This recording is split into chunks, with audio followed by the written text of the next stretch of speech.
It began with echoes. Not sounds exactly, but impressions. Faint at first, like déjà vu clinging to certain places. A woman crossing an old bridge felt sudden grief tighten her chest for no reason she could name. A child playing in a field burst into tears, overwhelmed by a fear that wasn't his. Tourists standing in ancient ruins grew quiet, not from awe, but from an unshakable sense of being watched by time itself. Then the ground started answering back. Geologists drilling cores found something impossible. The rock wasn't just layered with minerals and fossils, it was layered with experience. Instruments registered patterns that didn't belong to physics alone, rhythmic stresses, residual energies that pulsed when touched. The Earth, it turned out, had never forgotten anything that happened on its surface. Every footstep, every death, every act of love and violence. The planet remembered it all. At first, the memories leaked only in fragments. Standing on battlefields caused sudden nausea, flashes of terror that left visitors shaking. Old cities hummed with overlapping lives, markets, arguments, laughter, all pressing against the present like ghosts without faces. Forests felt heavy, thick with generations of growth and burning, cutting and regrowth. The Earth was not silent. It had simply been holding its breath.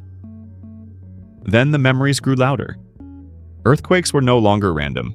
They followed history. Fault lines trembled where blood had soaked deep into the soil, where empires had risen and collapsed violently. Volcanoes woke beneath places of mass death, pressure building not just from magma, but from memory compressed for centuries. Cities began to feel crowded.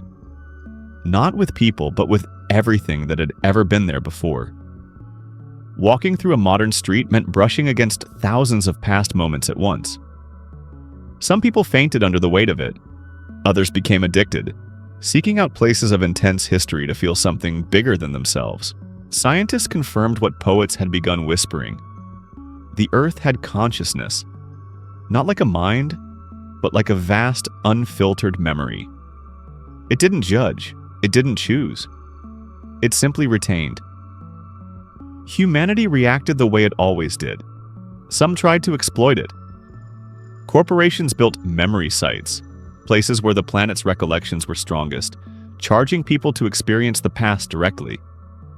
Politicians attempted to erase inconvenient history by covering it. Concrete poured over massacre sites, forests planted over burial grounds. It didn't work. The memories seeped through everything. Others tried to listen. Indigenous communities, long ignored, found their voices suddenly valued. They had always known the land remembered. Now the world was forced to catch up. Rituals changed from symbolic acts to practical ones, ways of easing the Earth's burden, acknowledging what it carried instead of pretending the ground was neutral. The most devastating change came quietly. Places of beauty began to ache. Beaches remembered every shipwreck. Mountains remembered every body that had frozen on their slopes. Even peaceful valleys held centuries of quiet suffering, hunger, exile, longing. The idea of untouched nature collapsed overnight. There was no such thing. Every inch of the planet had been shaped by something that felt. Children adapted fastest. They learned early that where you stood mattered, that actions didn't disappear when witnesses did. Teachers stopped saying history is written by people and started saying history is stored by the Earth. Lying became harder when the ground beneath you remembered the truth. And then one day the planet spoke clearly, not in words but in synchronization. Across the world, people felt the same emotion at once, a deep, exhausted weariness. The sensation rolled through continents like a slow tide. The Earth wasn't angry, it was full. Too full. Humanity finally understood the cost of permanence. Every war, every cruelty, every careless scar had accumulated, pressing inward. The planet had carried civilization without complaint, but memory had weight. Change followed. Not quickly, not cleanly, but deliberately. Mass destruction slowed, not out of moral awakening alone, but out of self-preservation. It became unbearable to live atop unacknowledged pain. Cities began holding ceremonies not for victory but for apology. Names were spoken aloud in places where they had been erased. The Earth didn't forget, but it seemed to settle when remembered back. Generations passed. The planet still remembered everything. That never changed. But the nature of what it was given began to shift. More laughter, more care, more restraint.